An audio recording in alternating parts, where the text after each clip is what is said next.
who's gonna come and hopefully help us with our motivation. Anybody really stuck at getting their butt in the seat? That part's hard for me. Once I'm there, I'm okay. Give us 10 seconds to swap, like swappity do.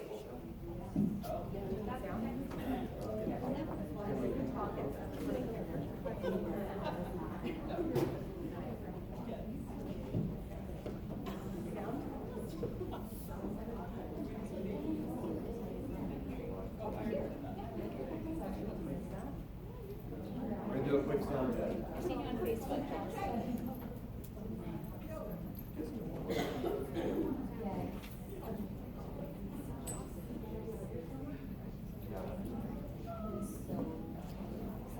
This is the sound test. Buckle up.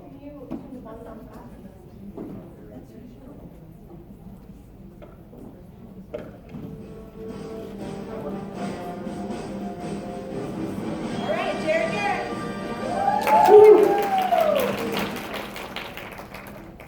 I'm going to change this because it's not proper. That's what we're looking for. Hi, everybody. How you doing? All right.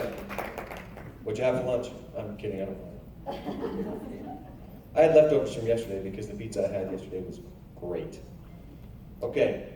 So, I am Garrett. Garrett, I'm going to introduce myself in a minute, but I think Lisa Simpson has some instructive stuff for us. Let's see if this is working yet. It is. This is how real writers do it.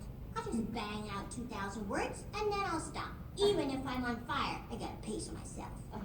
Chapter 1. Wait, I can't start without music to inspire me. Why is Bach next to Muddy Waters? That's my problem. I gotta get these CDs organized. There, finished. Now, if I win just 2 more games of online Boggle, I'll be ready to start writing. Stop, stop, top, tops, pop, pops, ops. Post! Sitting in a coffee shop, I couldn't feel more like a real writer. Oh, better set up my Wi-Fi in case I need to do some research. Just in case. If I'm gonna use their free internet, I really should buy something. God, I love being a writer. Oh. Thank you, Lisa. All right. I'll let Matt Graney know that we love her. Okay, isn't it exciting to be part of a club, an exclusive club, by the way, of people who gave ourselves homework for the rest of our lives? You're laughing. It's not a joke. It's terrible. So a little bit about me. Gina already revealed a couple of facts that were all true. I didn't have her reveal the thing that I grew up in a cult commune thing, and I escaped when I was 17. So this wasn't great. It was a splinter off of Scientology. I'm not here to tell that story. But I am here to tell you about how stories saved me real quick. So this was not a good situation. It was plenty of abuse and neglect and hopelessness and no family relationships.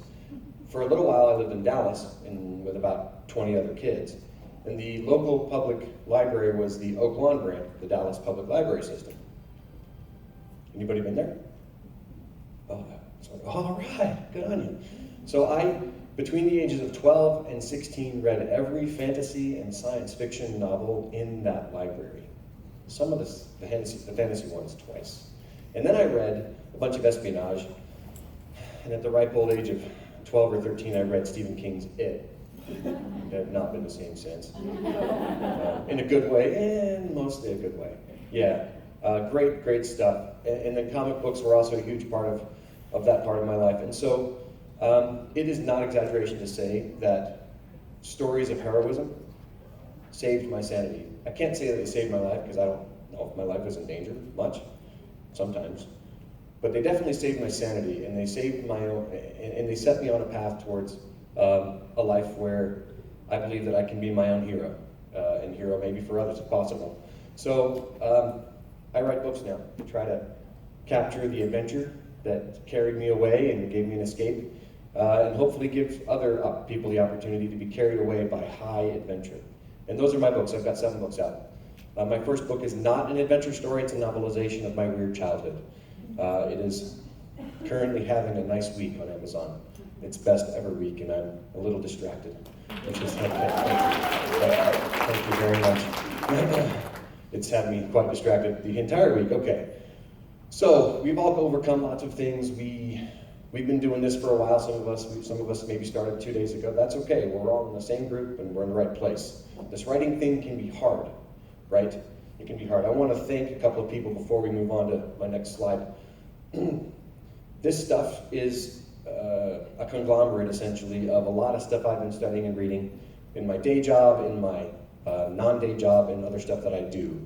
So, thanks to these guys. They're awesome. I recommend Stephen Pressman's book, The War of Art. It is fantastic. So we'll talk about some of the stuff there, and I don't know that I'll refer out to them, but thank you guys. You're rad. Okay, so incognito conversations. I have a couple of quick questions for you. Is writing the easiest thing you ever tried to do? Okay, raise your hand if writing is the easiest thing you ever tried to do. We're in a good place. Very good. Is breathing easy? Raise your hand if breathing's easy. It's okay if it's not. I understand. I totally get it. Very good. So, how about opening your eyes? Is that fairly easy? Yeah. All.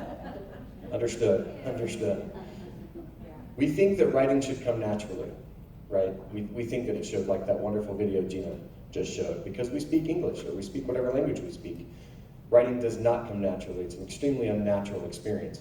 So let me just start off with that important point. We're trying to get our brain to do something different. And yet sometimes we let our brain do whatever it wants. But we're the boss of our brain. Did you know that your happy little brain is always on? It's always doing stuff. It's always in contact with the world and bringing in all this stimuli. And we're always in contact with it, although we don't always realize that. So if I start speaking nonsense, I'm in contact with my brain, but something has gone wrong, right? So I call kind of the unconscious contact incognito conversations.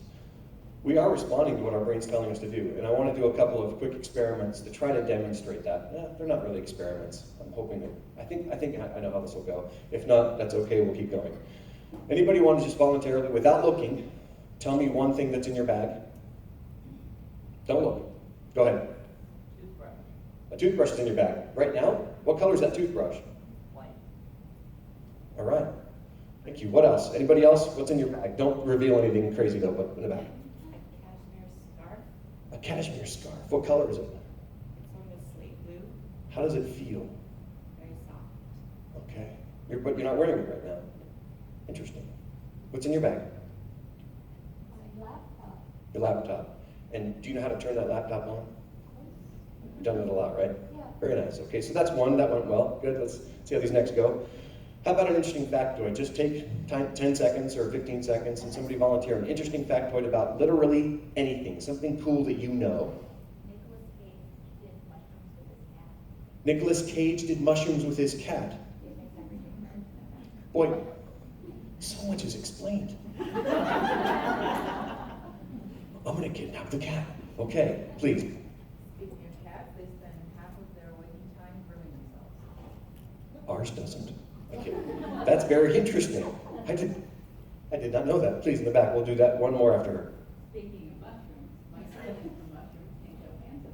Say what now? Mycelium from mushrooms can kill cancer.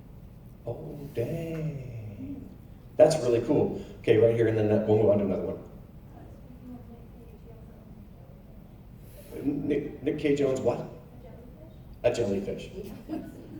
Okay. These have been very interestingly connected. Can I ask you a question about the Nick Cage thing? Had you thought of that before somebody mentioned Nicolas Cage? Or did it come to you when they mentioned Nicolas Cage? Fascinating. Okay. This is all going somewhere. I've got a couple more. I may add a few more because this is fun. All right. Here's a lame one. You look like you shop. I shop. In the store that you go to, about how much is a loaf of whole wheat bread, a simple loaf? Not the fancy stuff with all the trash nuts and stuff. No offense, but some offense. Please, how much is a loaf of bread? And then you? About 280, about the same?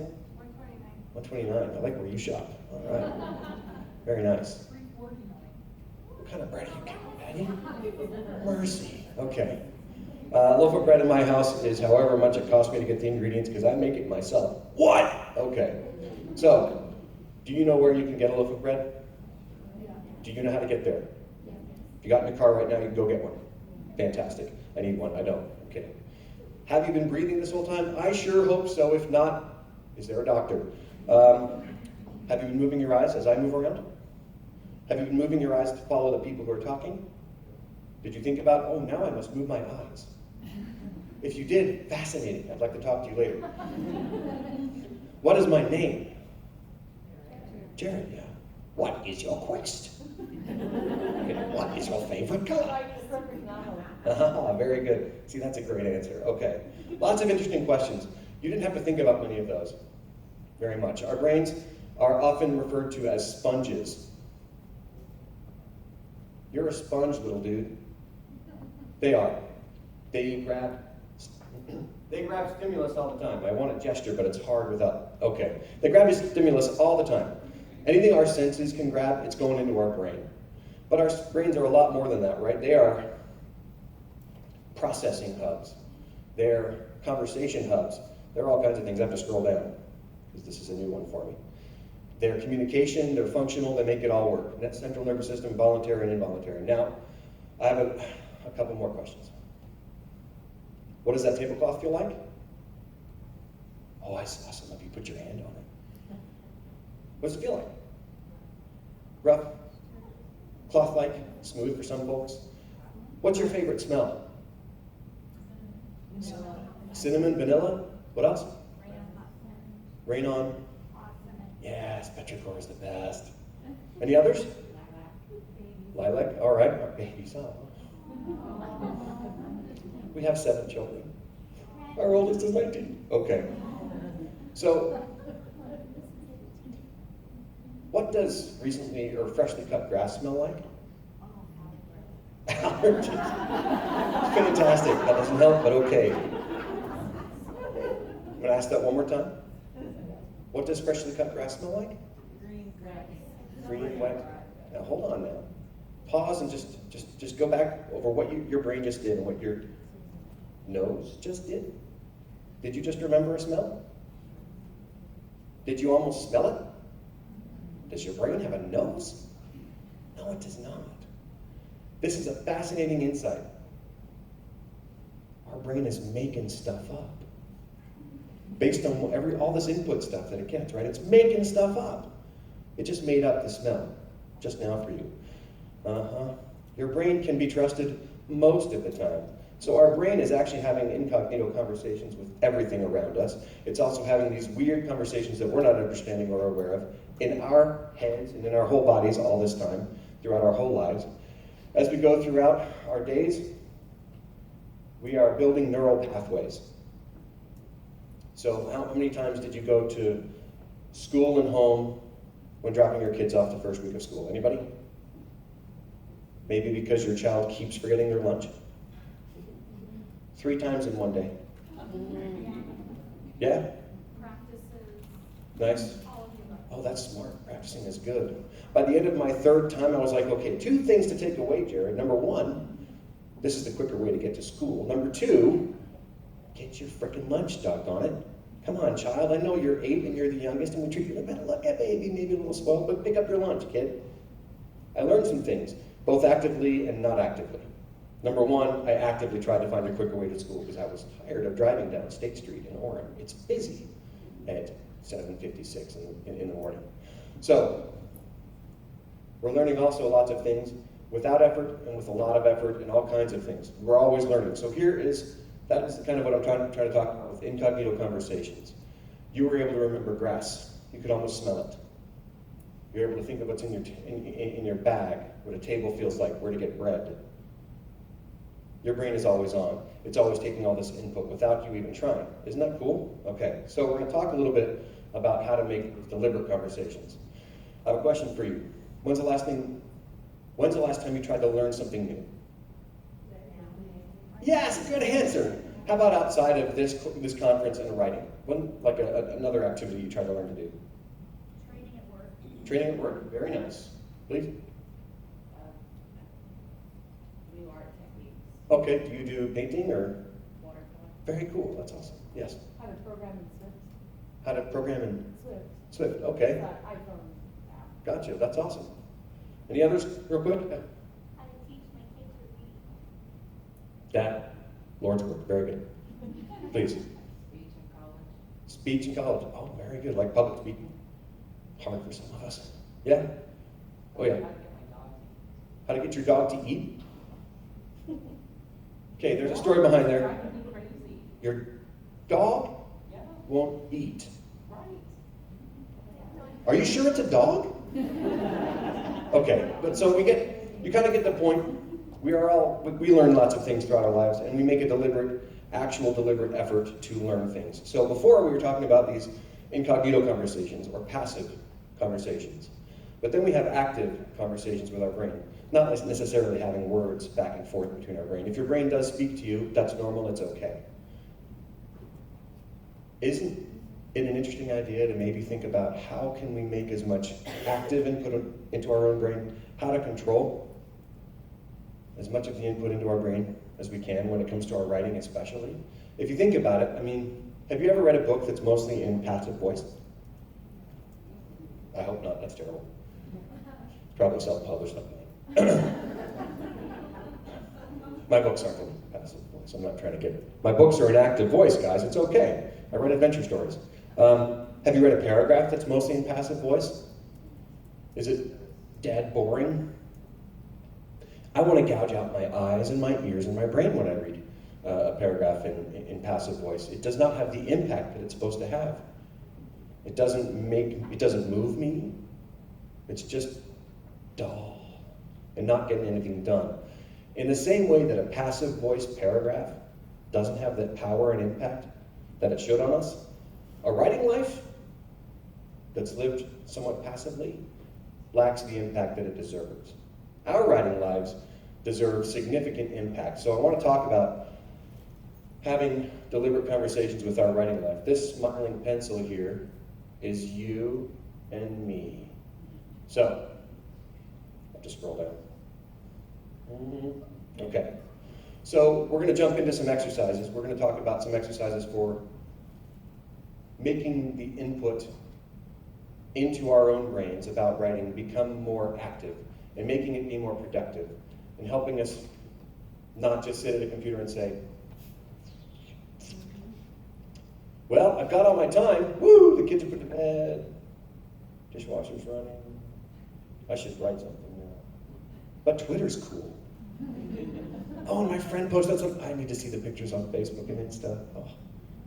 Yeah, we all get it. You laugh because you know that's all of us. Okay, so we're going to talk a little bit about some exercises, but I want to get this across really, really clearly. So we established that we have this input stimulus, and I'm talking about trying to get some more active stimulus. What I'm trying to say is that we should brainwash ourselves. You laugh, but it's totally true. Brainwash has a negative connotation, so maybe we should just program ourselves. Have you ever had a thought that was leading you down a path that you didn't like? And so you said, hey, thought, buzz off. Not today, Satan. Or not today, ice cream. Or maybe just a little later, ice cream in my case. Hey, Costco cake, you're too big. Costco sells smaller versions of these now? Thank you. Thank you, Costco. Thank you, Kirkland gods. You've had those thoughts, though. You've had those thoughts where you're like, that's not productive. That's not good for me right now. And you've said, nope. That is you short-circuiting a thought process, an input, really, into your brain, and an input that could become an output of money, which then results in an input for me of cake. You short-circuited it. So that's what I'm talking about here. We sit down at our table, we've got everything done, table, couch, desk, wherever we're sitting, our closet. Hopefully not too many of us are in the closet typing. Maybe in the Starbucks, maybe in the Barnes & Noble. We have time. It's limited. I mean, for many of us, it's very limited. So I'm going to tell you a little bit about where this came from for me. So again, 7 children. They're awesome. The youngest one is 8.5. For many years, I was working full-time. My wife was a stay-at-home mom. And when I would get home, we'd do team efforts on everything. I'd help cook dinner, I'd help clean up, I'd do the cleanup actually. Because if you cook, you don't have to clean in my house, which is a great and fair system. I recommend it. And then at night, I would write. And by write, I mean I would watch Hulu. And then Netflix later, right? Like a lot of Castle, man, then it got bad. But I was still productive here and there when I carved out enough time or when I pushed myself enough. But then I got a job for Amazon, or working for Amazon. And I worked there for 3 years, and my wife was constantly shuttling kids. At the time it was 6 kids to 5 different schools.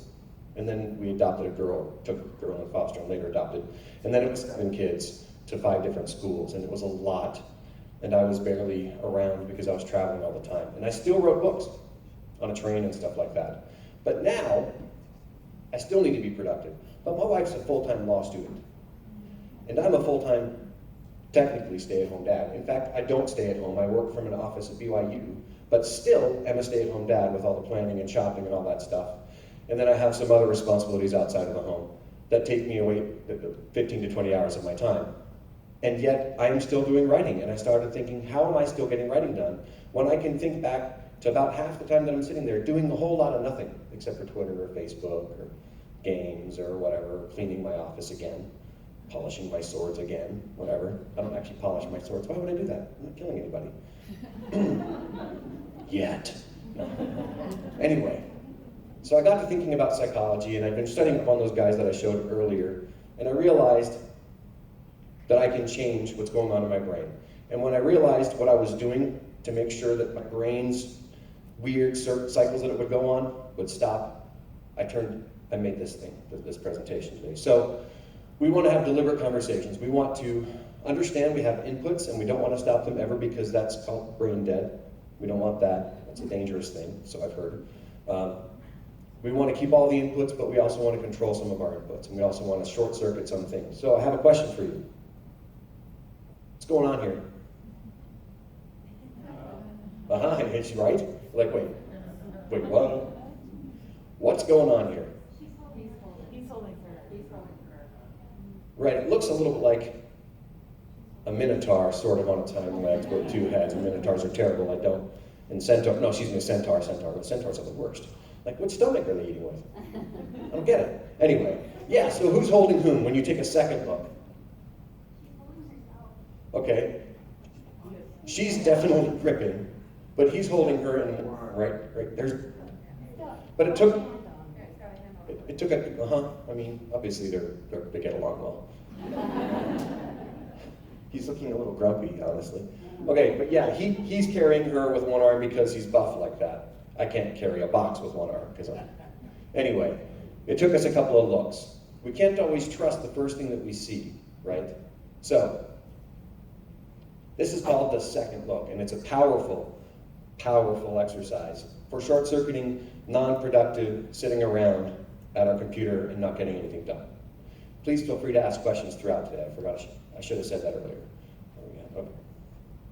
This is till 2:30, right, Gina? It's 2:30 today, just before 2:30, 2:40, it's good. Yeah, we're good. Here's the first thing that we do. The first look is not always true, and we have to get that in our head. Sometimes it's only one sense that got that first look at what's going on in our brain or outside of our brain. It's not always true, like that thing, or like I can't do it, or I don't have time. My friend, you have time. I'm going to tell you a bit about how you have time. I know we only have 24 hours, and we need to get enough sleep and take care of our bodies. But when it comes to priorities, is this the priority? Because if it's the priority, you're going to make time for it. I'm an idiot and a crazy person, and in November of 2017, we had just moved down from Washington, and my wife was a full-time law student in that semester. We had our 7 kids. We'd moved into a rental from Seattle. We'd come down to Oregon. We're in a rental house that was inadequate.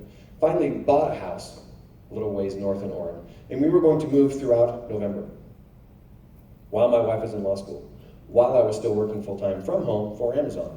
And my wife came in and said, November, I remember when you used to do that NaNoWriMo stuff. And I'm like, yeah, I'm not doing that. And she left the office, and I'm like, yeah, I'm doing that. I wasn't lying. I was sure I wasn't going to, but when she walked out, I thought, wait a second, did I just say no to myself? Am I saying no To me in my dreams? No! So I said, yes, I was doing it, and I did it. I wrote 50,000 words, and single-handedly meaning me and the 7 kids, because they were very helpful.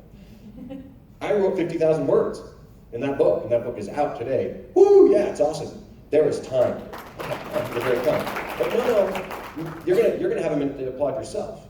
There is time. When you have priorities. You know how much Hulu I watched that month? Not a second of it. Not even Netflix. Not a darn thing, except for moving, work, feeding kids, getting them where they needed to be, writing. And I had a lot of friends on Twitter who actually helped me. We did a lot of sprints. It's great. So the first look is not always true. We have to stop and think. So we have to be mindful. Mindfulness is a big new thing that's being talked about, and we're going to talk a little bit about it today. We have to focus attention on the actual, the real thing, and sometimes it takes a few tries.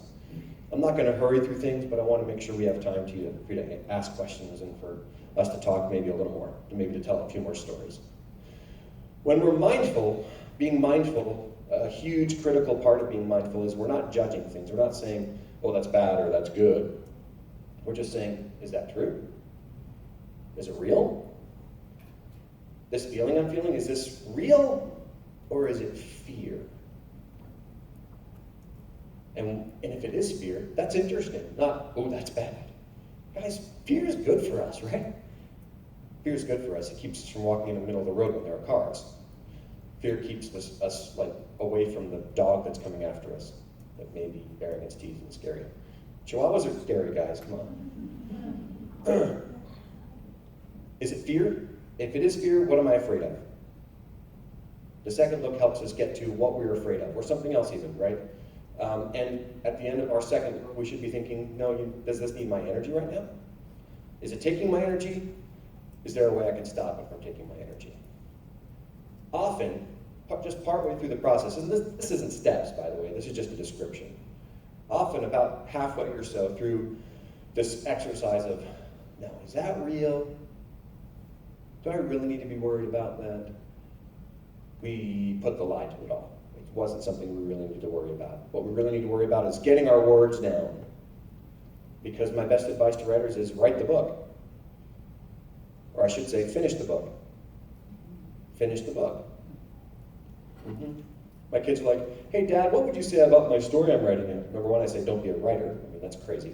Have I not taught them anything? Number two, finish it.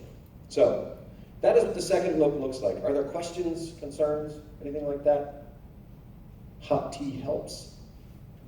Truly, a little ritual can help us do a second look. A little bit of an orange passion or something, or whatever it's called from Tasman. Maybe your nice hot beverage, just in the back. There. If it is fear, and you're trying to figure out what's holding you back from that fear, how do you, like, if you're avoiding it, your brain is like trying to keep you from doing stuff, how do you figure out what you're afraid of, and then you know that you're still afraid, how do you push through that? Great, that's a great question. So Debbie asked if it is real fear, if it's a legitimate kind of fear that you've got, how do you push through it? Great question. Through practice, and I will give you 2 exercises for that, big important exercises for getting past fears. The main thing is you're stronger than it. I mean, it's coming from you, so you get to control it eventually. Okay, so something that Dr. McClendon, who I cited earlier, pointed out was that emotions tend to last 3 to 10 seconds if we just let them run their course and finish. If we don't wallow, if we don't love it and chew on it and express it unproductively, if we just express it, hey, I'm feeling this way, it will run its course in 3 to 10 seconds usually before it becomes something else or goes away. So we can kill it. Okay, go. The second look is that. Let's move on to the shake off. Strategically timed.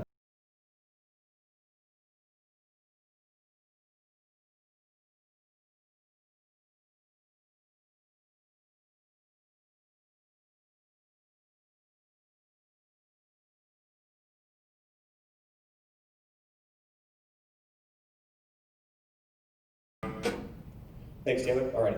So, sorry we can't listen to the whole song. Maybe at the end, if you really want to just end with a bang, we'll go for it. The shake off. So this can actually be a sequential thing from the second look. After we look at something for the second time, we can do this. We can think, we got mindful, and now it's time to shake it off. So, sometimes there's awkward feelings, or sometimes there's feelings of imposter syndrome. Have you heard of imposter syndrome? Please raise your hand if you have felt like an imposter. Great, it's called a syndrome because it's not something that actually is real in the physical world. It's in your brain, and we can fix it. And let me tell you something.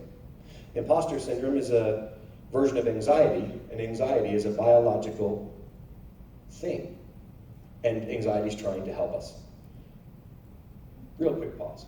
Anxiety can also be real and clinically helped, right? It can be a thing that's very damaging to us.